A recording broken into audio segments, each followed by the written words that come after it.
and then it reappears like 3 feet in front of me, like right there. And it's a beautiful softball sized orb. This thing white was on the base of my bed. It felt like there was like a 300-pound guy sitting on the edge of my bed, and it pulled on my bedclothes really tight. And I looked down there, and there it was. And I just screamed. They just all looked at me and they said, "Jason, you don't understand. It's either you do what they say, or you're never going to see your wife and kids again." Hey everybody, welcome to the first reissue of the UAP Sessions. Today, I'm joined by a very special guest, UFO whistleblower Jason Sands. Before speaking publicly about his extraordinary experiences, Jason Sands spent over 20 years in the United States Air Force. Jason retired as a master sergeant after a career in signal intelligence, cyber operations, and operational security. While the most critical part of Jason's story occurred at Nellis Air Force Base between 1990 and 1996, Jason has had lifelong experiences with the phenomenon.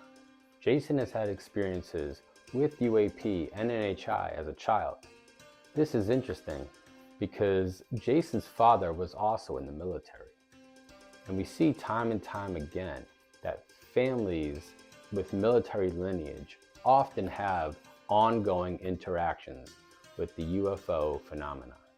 And Jason was kind enough to share these documents with me that show he is who he is, and he did have access to special access programs. He also shared screenshots of his emails that prove he had interviews with both Aero and the ICIG. Long after his exit from the UFO Legacy program, Jason Sands continues to have experiences with the phenomenon today, much in the same fashion as we've heard from Lou Elizondo and other folks involved in government UFO programs. Jason Sands has recently been having experiences with orbs in and around his home. He even claims to have had telepathic communication with one of them. So join me as we dive into Jason's experiences with the UFO phenomenon, before, during, and after his time in the Legacy UFO program. Welcome to another episode of the UAP Sessions. I am your host, Scott Murtha, and today I am here with whistleblower Jason Sands. Jason, thank you so much for coming on the show today. Yes, thanks for asking me. I'm honored. Thank you. Yeah, of course, man. I really appreciate, you being brave enough to come forward and being a whistleblower. I know that in itself is tough. And I know you didn't ask to be public originally. That was kind of a hiccup where you ended up being public. Yeah. Again, I truly appreciate you doing what you've been doing, man. It's awesome. And thank you for your service to our country. Yep, no problem. It was my honor to do that. So before we get started, I just want to do you mind just giving us a quick, I know you've talked about it on a million other shows, but can you just give us a quick overview of, your path to enter the UFO Legacy program? Yes. Joined the Air Force 1985. Served my first tour duty in Little Rock as an airframe guy. Had to cross train out into Intel. That's where I got my clearance and everything else. Actually went to Germany, to Simbach, Germany for a couple of years, and then came back to Nellis Air Force Base, which is where I was entered into the program. Just kind of within the first few months, they kind of picked me out of everybody that was there, and said, we'd like to, invite you to come, but you're going to have to get past a pretty in-depth, background investigation, and, and then we're going to start slowly introducing you to all the different aspects of the program. And so anyway, the way that happened was I ended up not bumping into him, but I drove up range for just a normal red flag exercise, training the air crews. And we just started talking about, Dreamland and UFOs and stuff like that. And I didn't know it at the time, but he was read in already. And actually, maybe that was what sparked it. The whole conversation and getting me in there, but all the other team members had to have a say in that as well. So anyway, there was a road trip up there to the Nellis Test Range, that we had this conversation. And then it was not too long after that, they were asking me to be part of it. I went in there for about two and a half, maybe close to 3 years. I was in the program, went around all of the different continental United States locations where they operate out of. I was what they called a red team member. In other words, I went in there to check for security vulnerabilities and then report back to the installation commanders and so on and so forth. We also deployed with OSI agents who did the physical security sides, like trying to sneak in the doors and get into the gates with fake IDs and things like this. And we worked with each other. If I found a password that somebody divulged, I would hand it off to them. They'd use it if they got inside a facility and try to get into the network, so that we could debrief that this is how your enemies are going to do it. We're the good guys, thank goodness, but here's how we did it. And it was always a 2-week sort of a mission that we ran.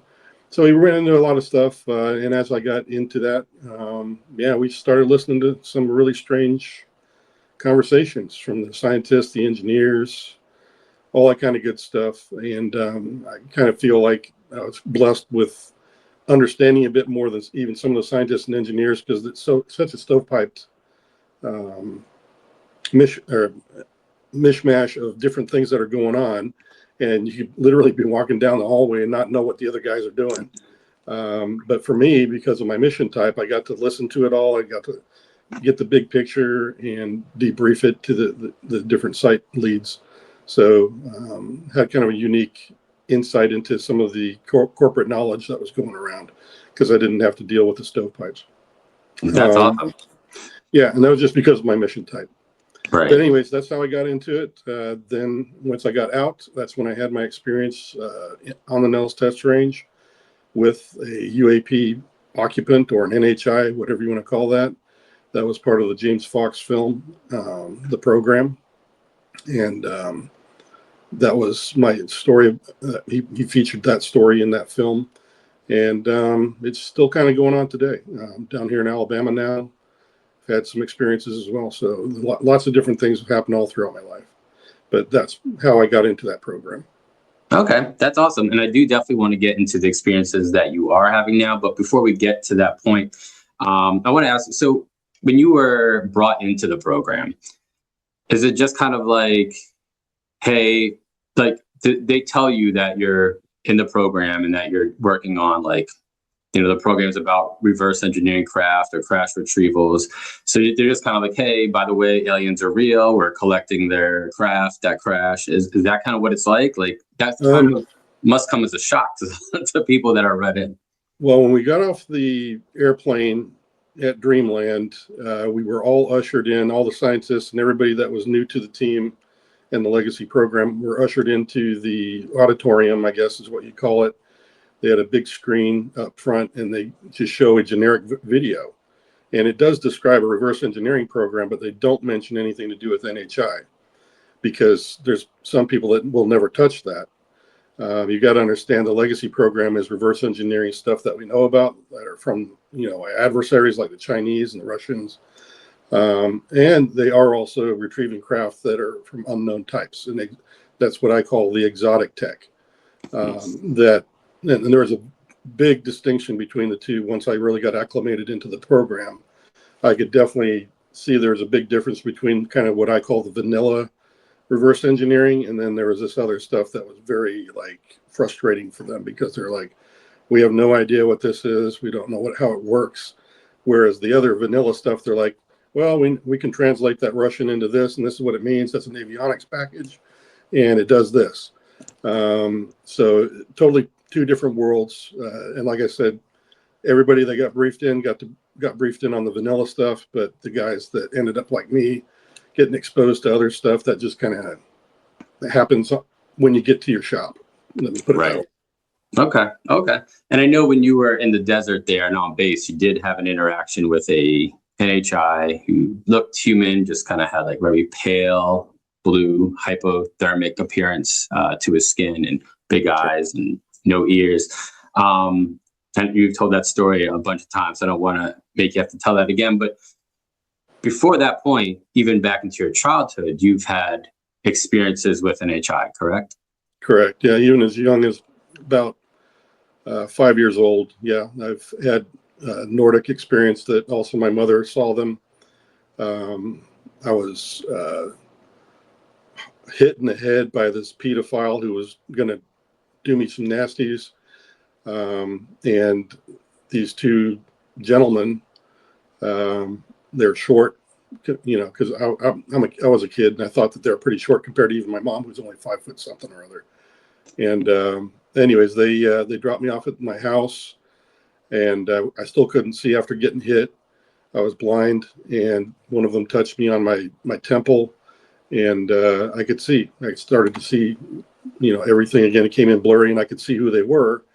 And they had platinum, blonde hair. Both had blue eyes. Both about the same height. They weren't identical twins, but they could have got passed as non-identical twins because they were very much alike. Had gray jumpers on with a blue sash around their waist, kind of a thing. And for some reason, he just touched the door, which is usually locked, and he popped it open. And I went inside and I told him thank you, and he just said okay. And when I turned around after I got into the threshold, they were gone. But I had a splitting headache from getting hit in the head from this pedophile. And I laid on the couch. My mom came back later in the day because she and both my Nana and her both worked late at their jobs. It's just the way it is back then. But this was in the 60s, late 60s. And anyway, that was the first experience. But my mom asked me what happened, and I just told her I did get hit in the head, and there's a nasty man out in the corner that did it to me. So she just let me sleep. She didn't know what to think about it. But then the two gentlemen that had helped me, or the Nordics that helped me, came back the next day to check on me. And she was trying to invite them in for tea. They kept refusing. They just wanted to know how I was. And she, told them that, yeah, he has a headache and a nasty bump on his head. But she went, my mom's pretty obstinate about having tea with people that do her a favor. So she went into the kitchen, even though they refused, and she was just going to bring out the tea. Mm-hmm. And she popped back out, and they were gone, just like they were with me. So I knew it was them because there was a window right out by next to the front door, and I could see out of that. And I was like, yeah, those are the same two guys that helped me yesterday.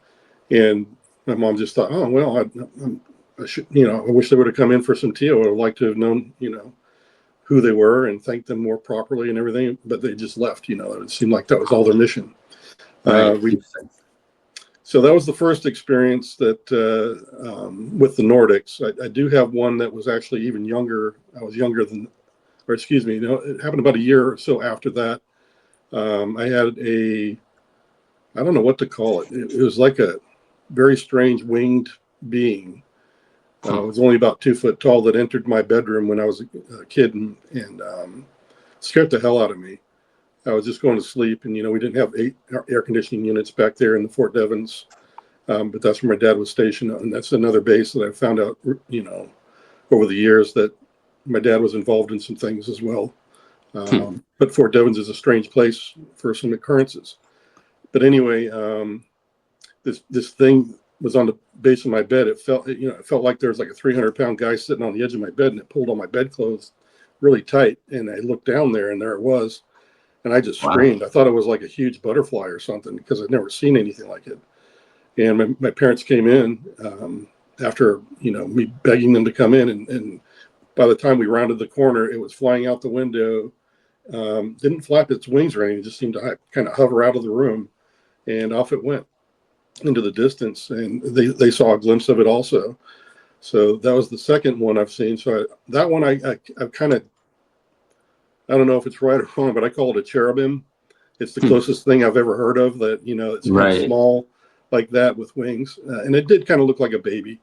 That's interesting. So you said it was like really short, but the weight it put on your bed was like 300 pounds. Like, yeah, it was like massive. It was that's very crazy. dense. Yeah, it's very dense. So, Interesting. and it didn't flap wings, so who knows? Maybe it was just made in a humanoid shape, but it could have been a drone or something like that. No, I don't know, honestly. And it did have a strange bluish glow to it. Wow. So it was very strange creature, and I never knew what it was there for. I never got any telepathic, thoughts from it, or communications at all. So anyway, then fast forward to when I was about 10 years old in California, in Mhm. San Jose, and the Nordics show up again. We had been through a horrible time because my mom and dad were having a separation, and they were very angry. And my dad pretty much just dumped us off in the closest or the most affordable house that he could afford for us, without any furniture, without any food, just to fend for ourselves. We had a very difficult time, and this is when the Nordics showed up again. My mother was the one who actually saw them first. She said that she had a really strange conversation with them, and they had the same gray suits on with the sash, but they were also wearing these purplish, like rain jackets, is what she called them. But she said they looked exactly like the same two individuals that came to the door that day when she tried to get them in for tea. Oh, wow. But the conversation was very strange. She said that because they asked a lot about kind of, do you believe in God kind of a conversation, and how are you doing, and all these kinds of things, and just wanting to know how the family was doing. And pretty soon after that, even though we had just got there and had no idea how to get what we were going to do for food or furniture, but every week there was one or two bags of groceries there for us, and we asked around the whole neighborhood, and all our family and cousins that lived around, none of them said that they did it. So it may have been the Nordics actually doing that for us. I don't know. But anyway, the Wow. Nordics actually showed up on my school bus a few times, and they would sit straight across from me on the school bus because they were small enough to look like they were, going to the middle school. And they were wearing normal clothes that, on the school bus. So they kind of fit in. But I always would look at them and think, they look a lot older than kids, and they wouldn't say anything. They wouldn't talk to anybody. And then they just left, they just kind of came and went from the school bus for a couple of weeks. It was like they were just there for a short period, and they were not there anymore. Huh. So my sister knows that they were there. She knew their first names, Kirk and Dean, is what they went by, and so she knew who they were too. And some of the neighborhood kids had seen them around, and they knew them as Kirk and Dean also. So I have no idea, but these are the same individuals that look just like the ones that I remembered and my mother remembered. So they were very friendly, very helpful, always there when I needed them or when my family needed them. So I'd say that, and I call them Nordics for lack of any other better way of talking about. They could have been some other type, some people tell me, oh, Right. you're wrong, they're Pleiadians. I'm like, I don't care. I never asked. All I know is they helped me, Right. that kind of thing. So that happened Hmm. throughout my childhood, those kinds of things. And I also saw craft in the sky as well when I was in San Jose. That was the first UFO I ever saw.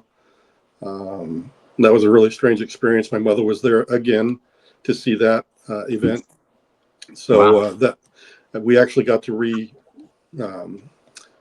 what do you call that when you, I guess, restate the event while I was doing UFO Con, and in front of an audience. And I was there in San Jose, and my mom was there, my sisters were there, and they were all just nodding, yes, this is exactly what happened, exactly, what I remember. Wow. So the That's awesome. audience, it was good. It was good. The audience got that confirmation that it wasn't just me, it came from other people. Right. Wow. That's really interesting. And when you were back, I'm sorry, what was the name of the town where you saw the winged being? That was Fort Devens base Fort housing. Devens. Yeah, Okay. I was on So, base housing. and you were saying like a lot of like weird stuff kind of happens there. Yeah, that was where my dad started getting these vegetables that were genetically altered, like tomatoes. He fell in love with them for some reason, and he had to have them like for every meal. But Huh. there's that kind of stuff that happened. I also have a missing time event that occurred on Fort Devens. that I can't explain. And if you want me to tell you about that, I could tell you that, but I really don't know what the heck that was. Yeah, I'd be curious to hear it. Go for it. Well, usually I get up early on the weekends, earlier than most of my family. And it was a beautiful sunny morning. I remember that. And I just wanted to go out and do crawdadding, in the creek across the street, because we lived on a hill. It went down, and the creek followed the gentle slope on down. So I just was out looking for bugs, looking for shiny rocks, anything, just stuff little boys are into. And then at the bottom of the hill, it takes a sharp right, and about 15 feet from, or not 15, maybe like 10 yards from that corner, there's a metal fence, that you can't get through. It's a restricted area. And then you have to, again, turn left to get away from that. But as I was crawdadding and I took that turn and I started crawdadding more down the stream, I was like, where's the fence? I'm like, where? I should have bumped into the fence by now. And I stood up and I turned around and I realized I was nowhere. I couldn't see any buildings anymore. There was no barracks. I wasn't on the base anymore. All I saw was a long, grassy kind of meadow with trees all around it. And the creek that I'd been following was at my feet. And I got deathly scared. I'm like, holy crap, I'm lost. There's no fence here. There's no base here. I don't recognize any of this. And I started to really panic. And then this large blonde-haired woman, very beautiful. She had a white sort of dress that went down to her feet and a blue sash around her waist, and long golden hair, very beautiful woman.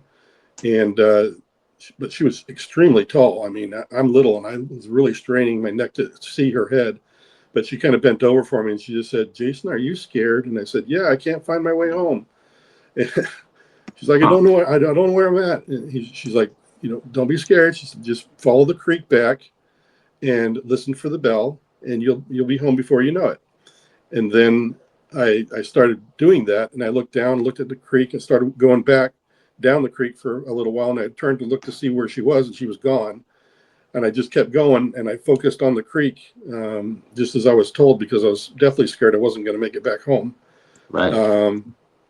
And I just kept doing it. And sure enough, as I kept following the creek, there was this very, like, kind of a bell sound or a ringing sound in the distance. And it started to get louder as I went. And then eventually it was kind of like I don't know if have you ever seen like the mirage when the street is like really hot? Yeah. It looks like there's a It puddle was of kind of water like in the that. street. And then all of a sudden I saw that the base was starting to reappear. Within a few seconds, it totally flickered back in. And I turned around, and there was the fence where it should be. And I just ran home. When I got home, the front door was wide open. Nobody was home because they'd been out looking for me for hours. For me, the whole event only took maybe 20 minutes tops, what it felt like. Wow. And but they said I had disappeared for the entire morning. They had the police out. They had my dad called in from work. Oh my gosh. They were canvassing the whole thing. But I went back. What the funny part of it was I went back in, and they found me in the laundry. Because no, well, what it was just when I was a little guy, I had this special little blanket that my mom gave me, and it had this little silky edge, and every time she'd pull it out of the laundry, it was nice and warm, and all folded up. Right. So I went to the top of the stairs where she had put the laundry basket down, and I pulled out my blanket and just laid down, went to sleep while I was waiting for everybody to come home.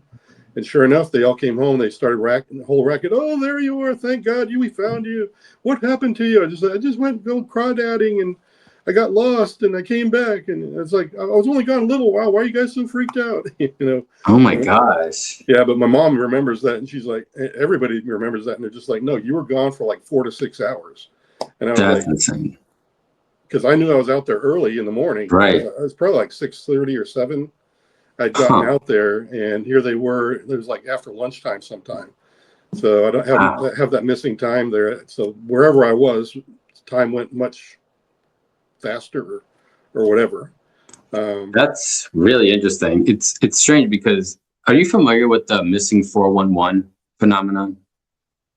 I think I've heard of it. Yes. So missing 411, typically, there's a guy, David Politis, researcher, who does a lot of work with missing 411, and those cases don't end well. Those cases are mostly like someone just randomly goes missing in like a national park or something like that, and like they send out like search dogs and like there's no trace, and then like they'll be searching for hours and hours and hours, and then like they find the body of the person who's missing, and like it's just weird scenarios, like their clothes are next to them neatly folded, and it's like a place that they already searched like 100 times.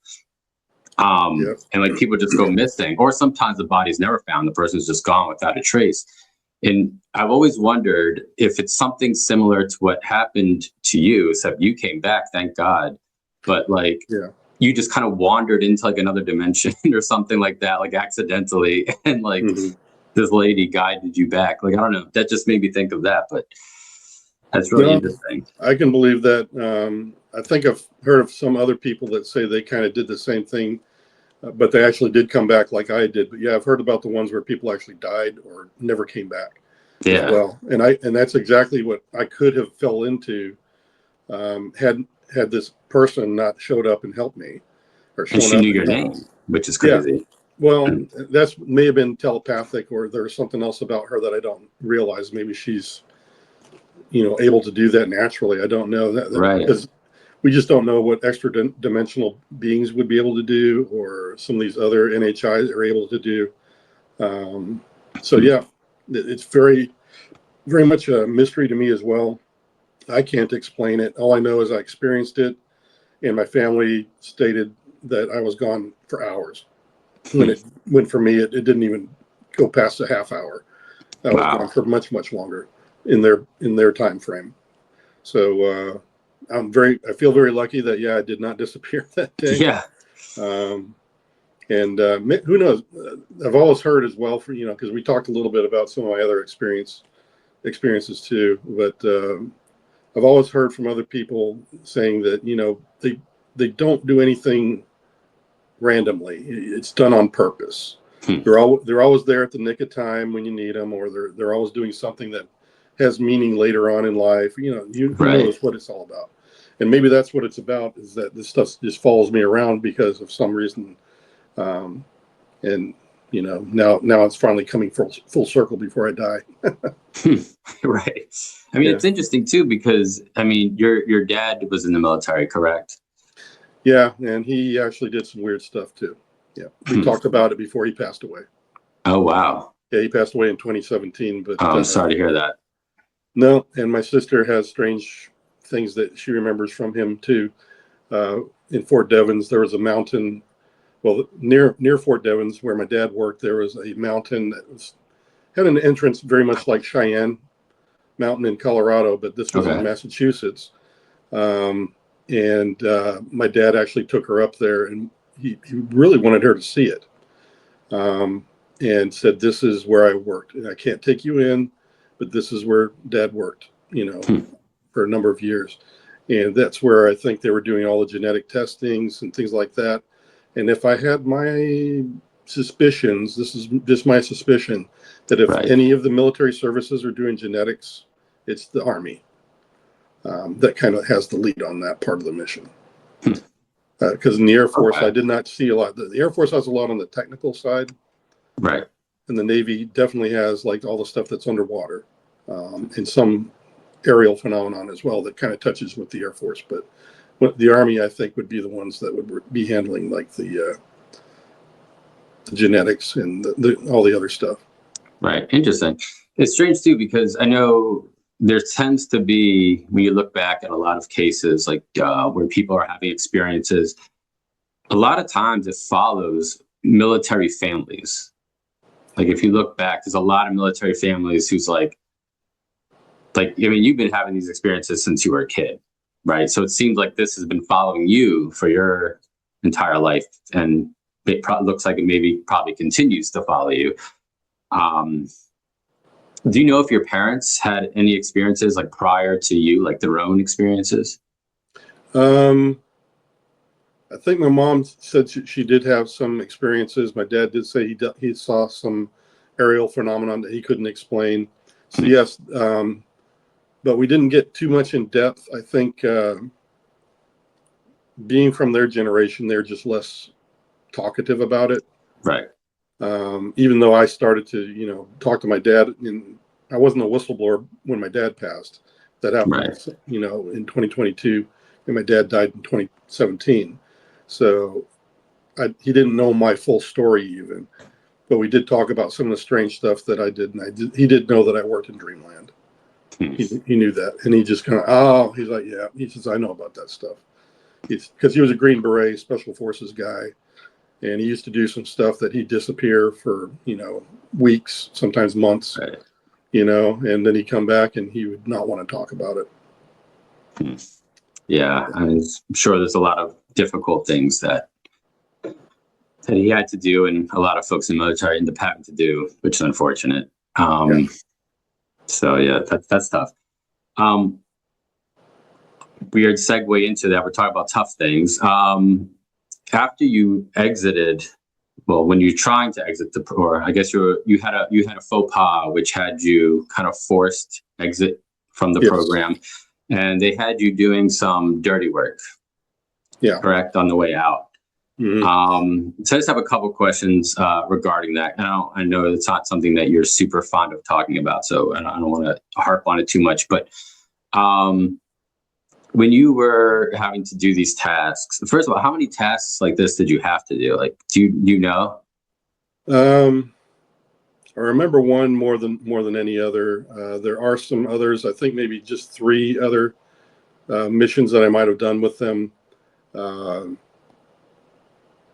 I remember spots of my memory come back on my training, right, and things like that I had to go through with other people.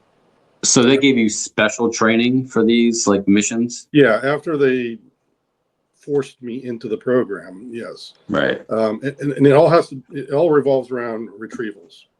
Right. The first thing they made me do is they tried to get me to kill an NHI that was in a prison cell on the Nellis test range. And jeez, I refused to do it. The security guy who was in there forcing me to try to shoot this being ended up killing the being, and I got so pissed off I broke his arm. I pinned him up against the wall, and I was literally going to twist his head off because I was so pissed off that he did that. But he ran away after I let him go because he squeaked out while I was choking him to death that he had a wife and kids to go back home to. Right. And I released him, and he just ran out and probably got the hell out of Dodge. The only people that were there were my other 3 teammates who had brought me there. They kind of tricked me to come in. And I started to, leave after I tended to the NHI as he was dying. I did have a telepathic connection with him as he passed away, and he touched me again on my head, on my temple, and that was before he passed. And then as he passed, I could feel, there was like a tunnel and darkness. Then after that, and then I kind of came through on the other side of that and came to myself, and I started to walk out. And I was really pissed off at my friends for setting me up. And I just told them, F you guys, I'm not doing this crap. And they just all looked at me and they said, Jason, you don't understand. It's either you do what they say or you're never going to see your wife and kids again, because we negotiated this dirty work deal as your death sentence because they were going to put a bullet in your head and just bury you in the desert. And I was like, you got to be kidding. All this just because I invited my kids to a mission. And they were like, yep. Wow. And I was like, you've got to be kidding me. And that's when I really got disgusted.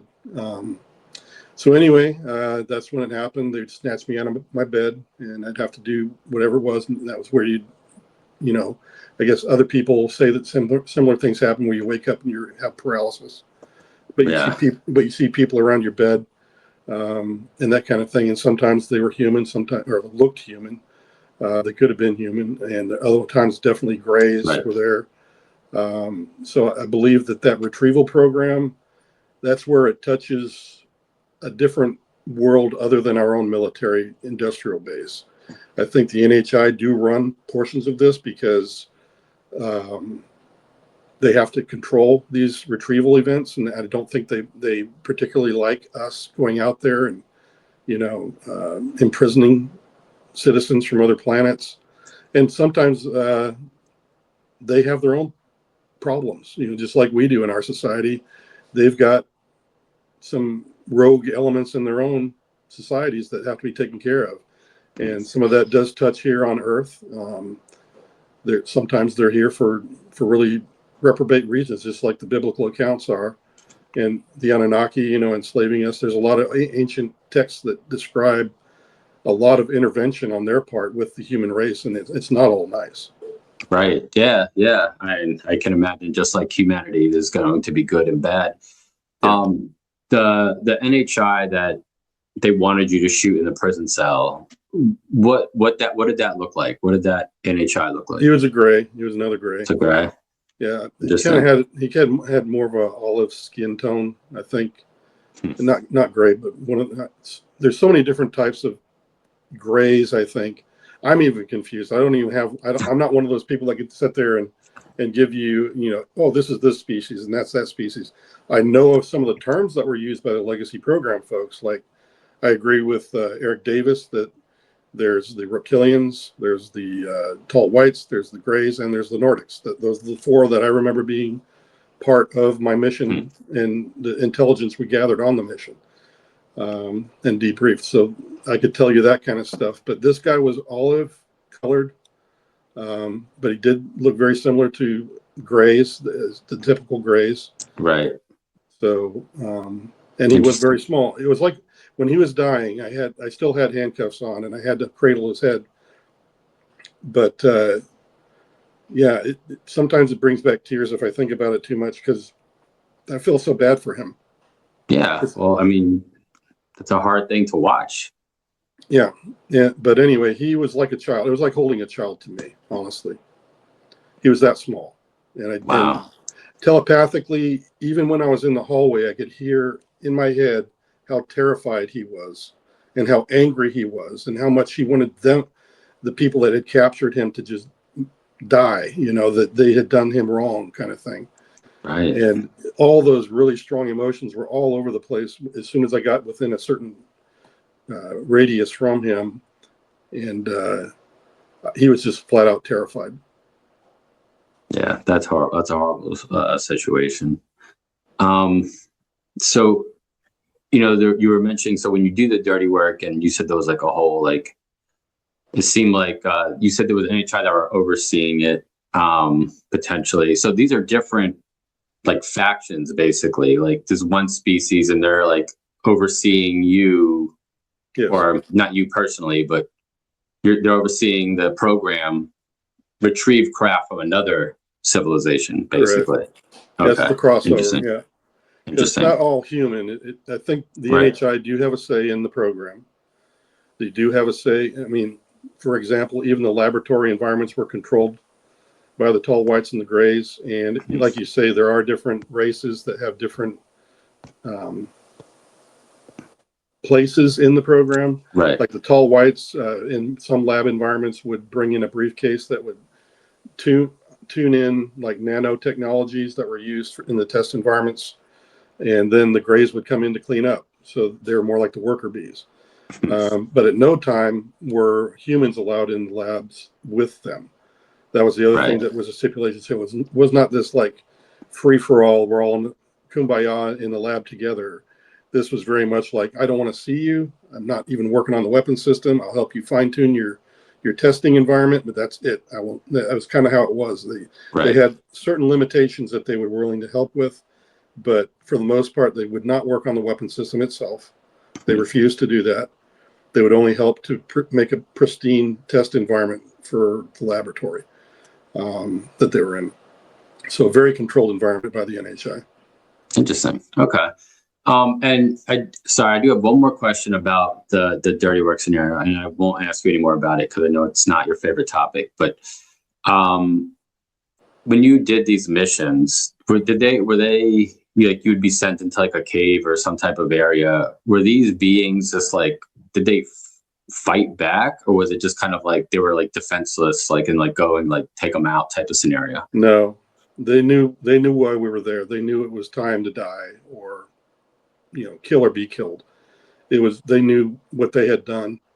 And like you're talking, the cavern experience that I had, that was definitely, they were abducting people.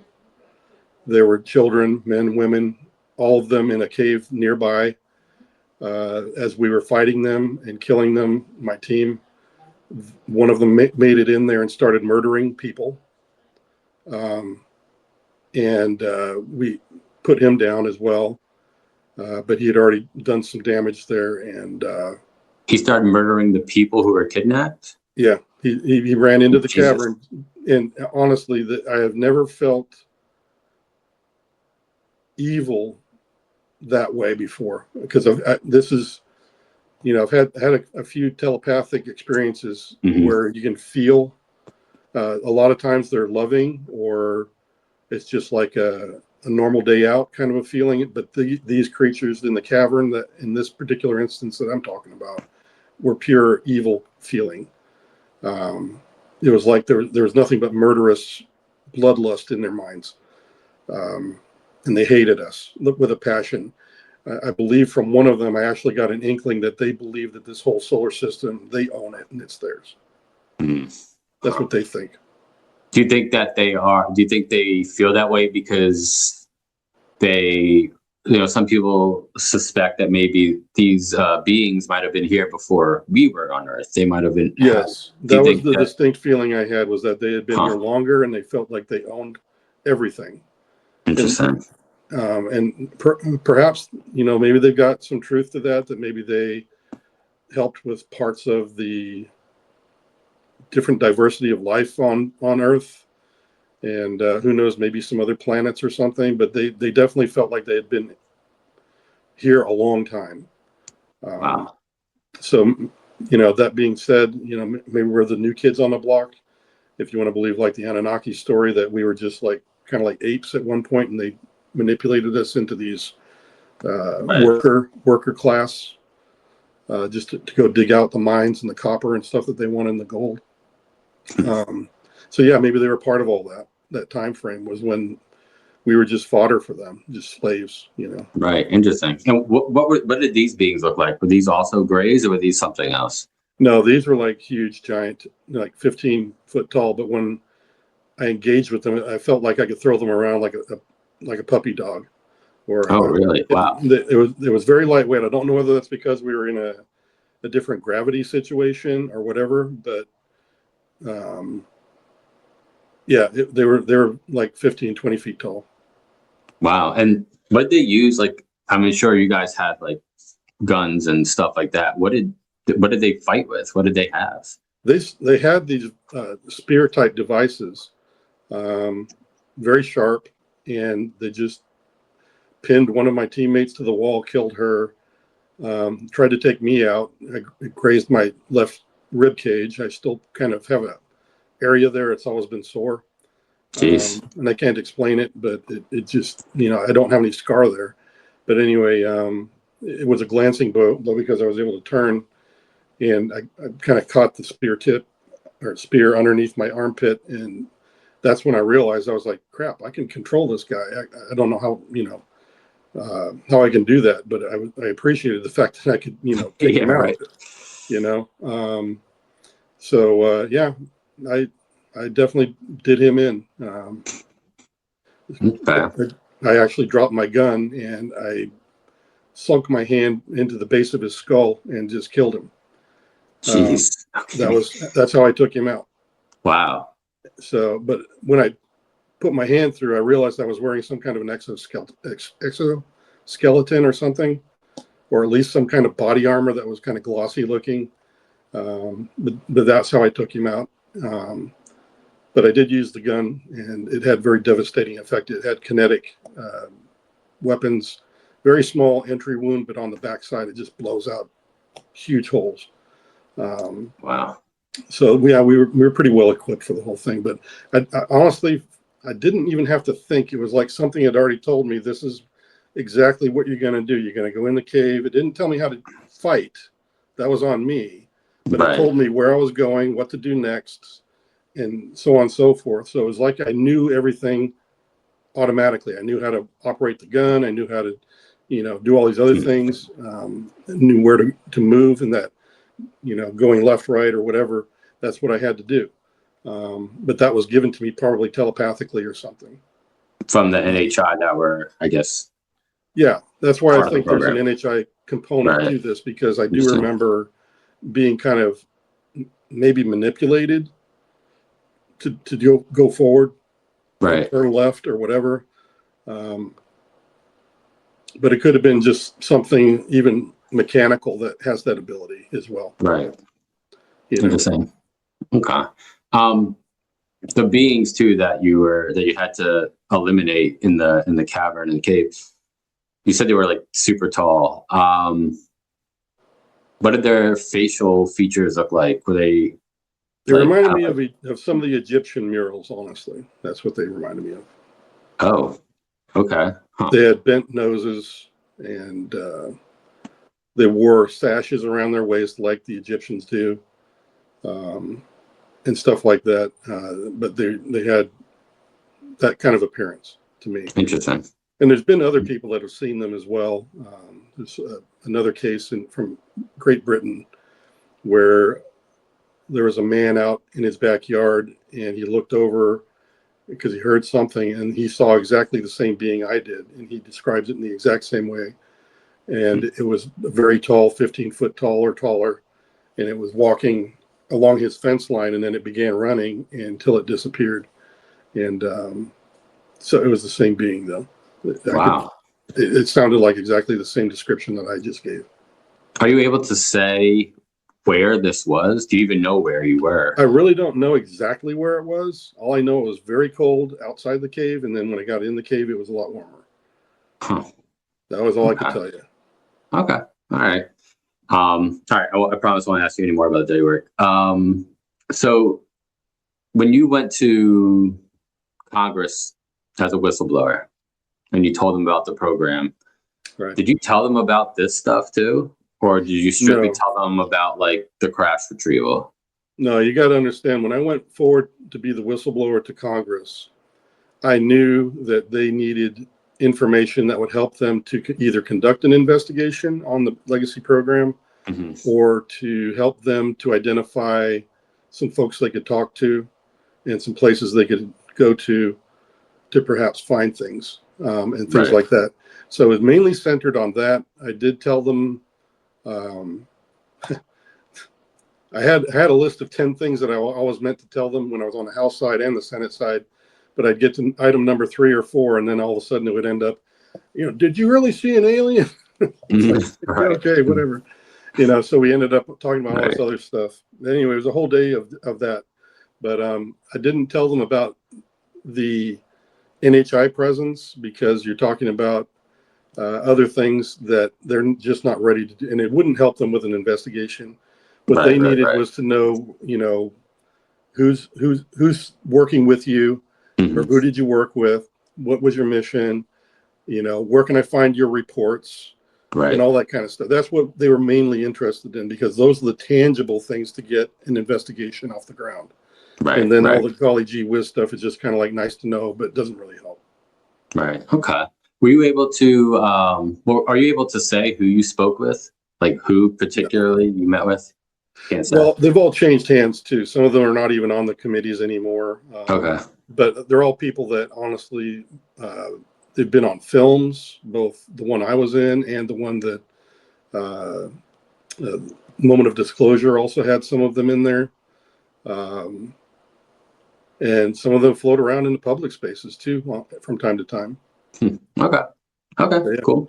But you can figure that out kind of for yourself. But sure. Okay. They asked me not to say who they were, because they have private lives too. Got it. Okay. Fair enough. So now I know we're in a few of the same group chats, and I know you mentioned previously, I think it was in the summer, you mentioned to me that you mentioned to the group about seeing something, and I messaged you privately, and you said that you had seen orbs outside your home. Yeah. And just before we started recording, we were having a little chat, and you mentioned that you're still, to this day, seeing orbs, right? Is that correct? Can you tell me about that? Well, I moved down here to Alabama from Maryland last year around June timeframe, March, June, right in there. Okay. So anyway, as you know, it rains and storms down here, just as like it does down in Florida sometimes. So anyway, we had this really bad storm, took out the power for about over a day. Actually, it's probably more like 28 hours of, no power. Mm-hmm. So anyway, I'm just sitting there without any power, sitting by the front window, and it's getting to be dusk. Sun's going down. And I just happen to notice there's light in the back of my house, because I can, from my front window where I was sitting, I can see all the way back to the back porch because it's an open floor plan. So as I'm turning my head, there's this orb that comes down right from the where the gutter is, and it comes down below the gutter, and it just hovers there for a minute. And then it starts moving forward towards the back door, where there's a big glass window and a blind in the window, which goes out to the porch. And it went right through it like it was not even there. And it's only moving, about the pace of somebody walking. Then it gets to about where the thermostat is on the wall. And then there's a hallway, and then there's the living room space. Because the hallway, if you turn right into the hallway, that's where my bedrooms are and my study. So it keeps coming that way, but it disappears right when it hits that hallway. And then it reappears like 3 feet in front of me, like right there. And it's a beautiful softball-sized orb, white, very brilliant. And I get this telepathic sort of a message from it saying, "Don't come any closer. Don't touch me. It's dangerous for you." And I'm kind of looking at it, and it stays there just long enough for me to just kind of like have that conversation with him, or with it. And then it turns very sharply and goes right through the wall, right through my bathroom, right through my study, out to the street. In that direction. It looked like it just made a beeline right through the wall, and it just went through like it wasn't there.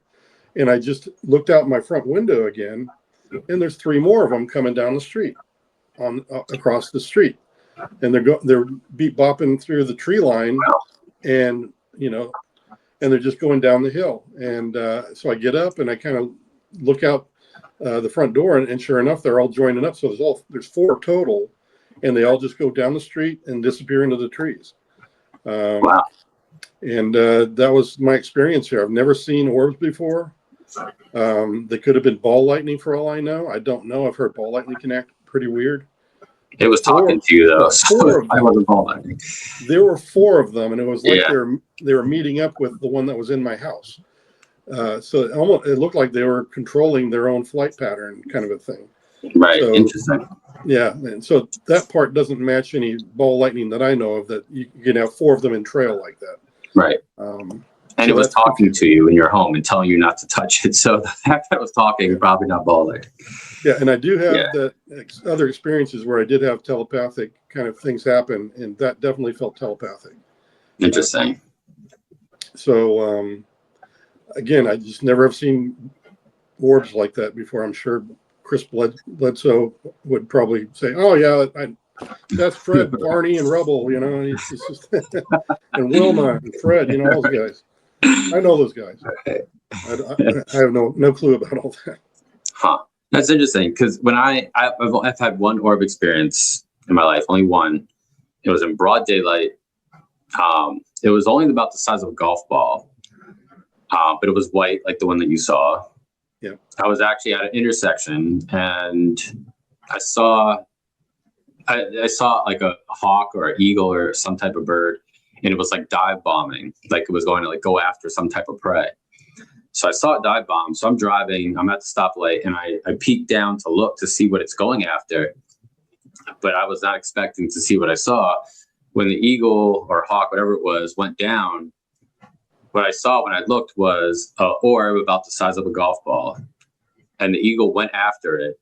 And the orb or whatever it is just kind of dodged it, moved out of the way. The eagle freaked out and like took right back off where it came from.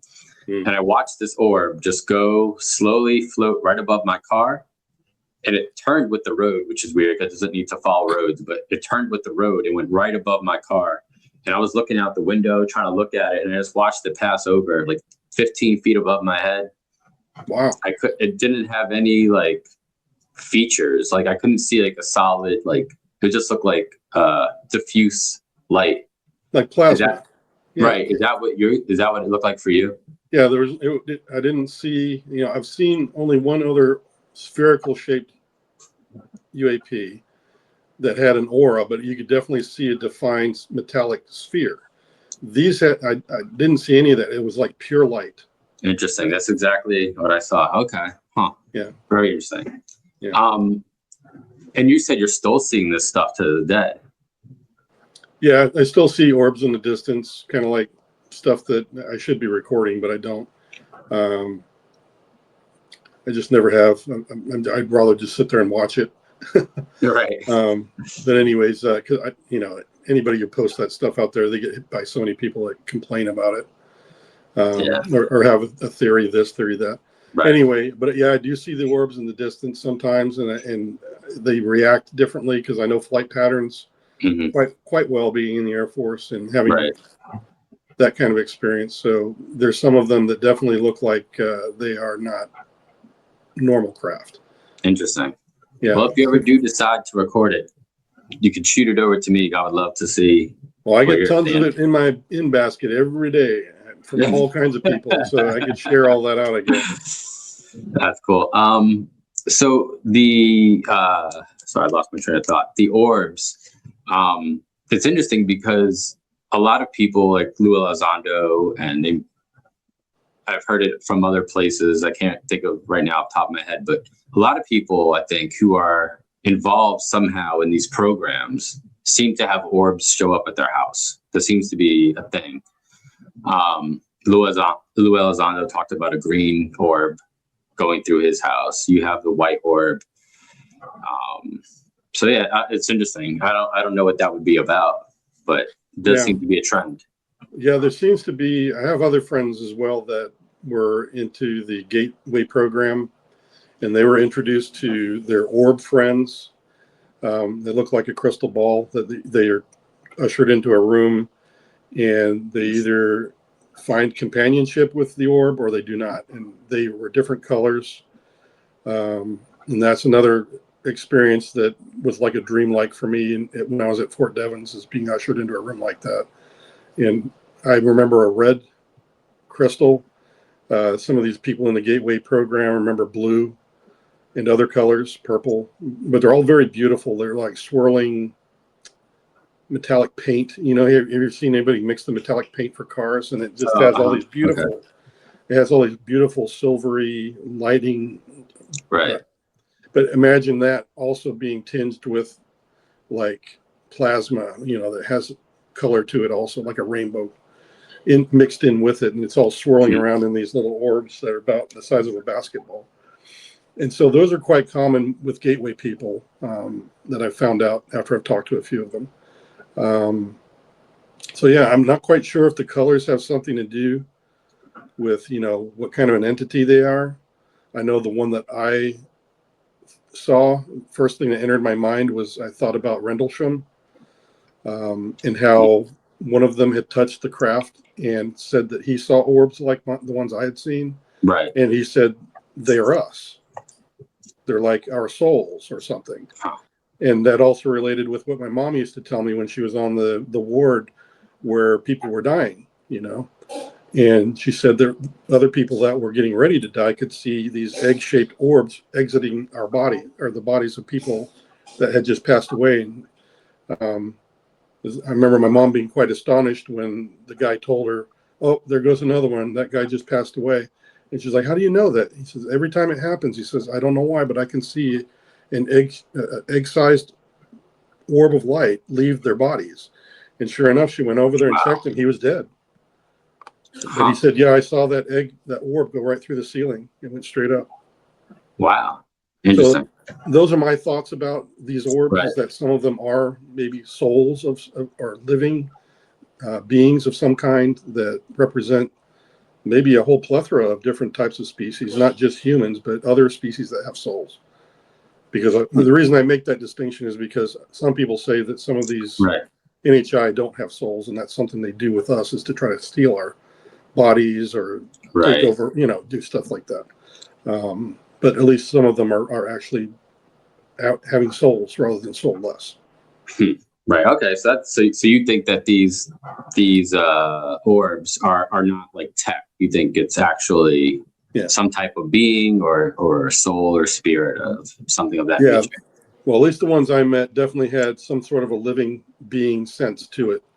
It had a consciousness to it. Yeah, that's really interesting.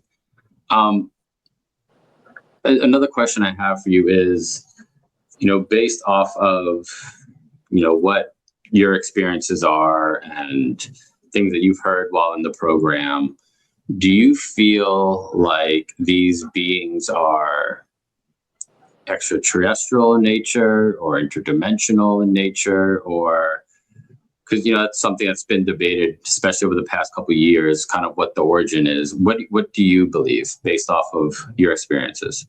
I believe it's a little mix of both. I think certain beings can technologically use interdimensionalism and cross time and move faster than light using technologies. I believe some beings are actually living in another dimension. Some of those may appear to us in different ways. It's like I do also know some friends who are spiritually minded and talk about astral travel as being a way to interdimensionally sort of traverse time and distance. And sometimes it happens a lot in dreams, vivid dreams and things like this. So yeah, I'm a believer of all that because I've had very vivid dreams, and I'm remembering that talking to a scientist that I know in Belgium, and his wife was a spiritual person. And out of the blue, he just ended up calling me this one time when I was still up in Maryland working in the DC area. And he just said, Jay, my wife told me to call you. And I'm like, your wife? Am I in trouble? He's like, no. He's like, no, she's asking me. And I could hear her talking in the background saying, what to ask me. But it was in Belgian, and I don't understand Belgian. Right. So anyway, he just said, my wife she just asked me, said, she wants to know what you dreamed last night. Dreamed? I was like, really? And I was like, okay. So we went through it, and I just said, well, I dreamt like I was in the moon. I was taken to the moon. I went into a cavern. There was all these NHI, and we were all arguing. And he's like, yes. And I could hear his wife talking to him like he's trying to relay what I just said to her. Then she got all excited, and she told me some other information in my dream that I hadn't told her about. And I said, how does your wife know what happened in my dream? And he said, she says you were astral traveling and she was there also. Oh, wow. And I can't explain that either. I'm like, holy crap, this stuff might be just real, because I don't really fall for that. I don't go around thinking that way at all. Even now I don't. But that still amazes me that she was able to do that. And I'm like, wow, it just blows my mind that, in your dreams, you could actually do something like that and be there with somebody, and they cognitively can recall the same exact dream with you. Never had that happen. It's interesting because that almost implies that the dream space is not just something that takes place in your mind. It almost implies that when you're dreaming, you're actually going to, I don't know, some type of realm where it's interesting. Well, I think in waking states, when people talk about doing, this while they're awake, right, they're pretty much, they do the practices that make them leave their body. And the only thing that people do regularly that you kind of are physically not there is while you're dreaming and sleeping, your body totally shuts down. And I'm thinking maybe that's just the state of mind you go into. It's very meditative. It's just like being awake and doing it, cognitively. And Right. so maybe it's the same thing in a way. Could be. But I'm not You're an right. expert in that field, but all I know is that Never really mind. freaked me out when his wife told me that. Yeah, I imagine that'd be really weird. Yeah, that is interesting. Yeah. So I guess what I want to ask you, because we'll wrap this up soon, but I guess another question I have for you is, what do you think, again, based off of your experiences and everything that you've heard while you're in the program, what do you think is an aspect of disclosure that people are not ready for? It's what I was telling you before, is that there's a very real aspect that these are not just shiny objects. These are not just little beings that show up and pop in and pop out. They are representative of civilizations that actually exist, just like we do. They have their own form of societies. They have their own way of life, their own forms of governance. Everything that we have, all the trappings that we have, and even more.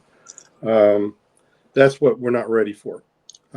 Is that reality? Just like I was telling you about my experience in the cave, is that's the reality. Is that there's a part of this that touches into their world, and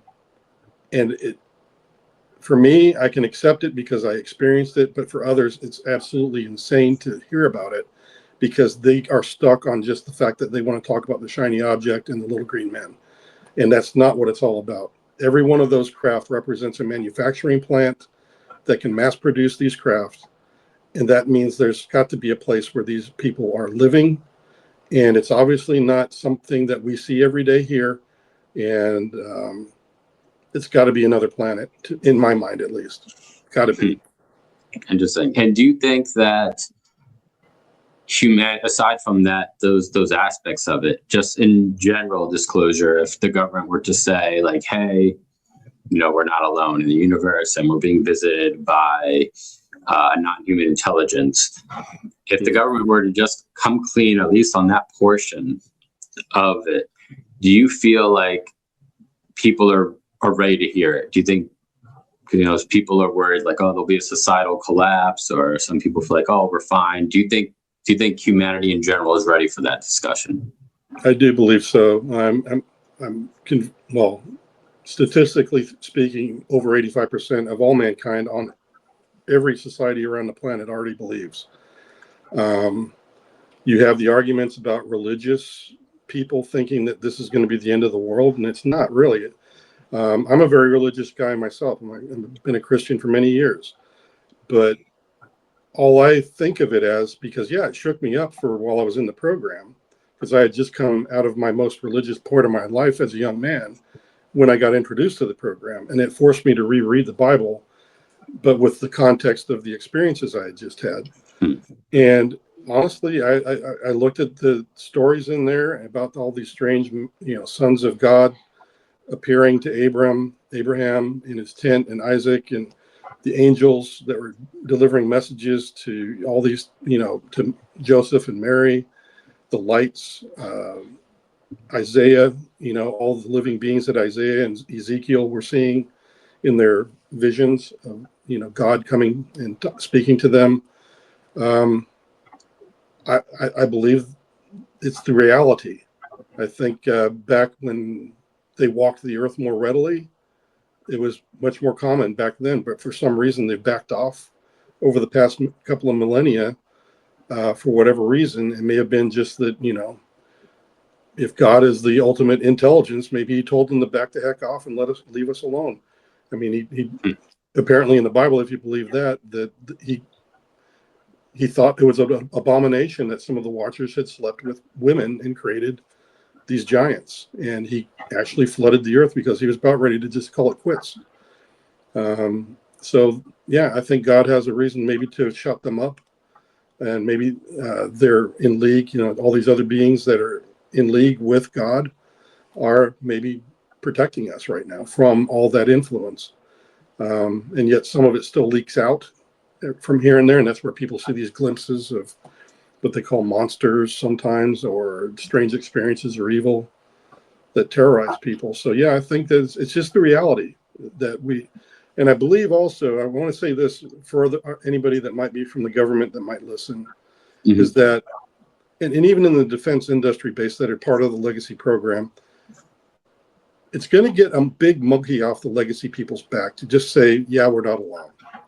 Because I think everybody's going to accept that we don't want to give in to, national security being compromised.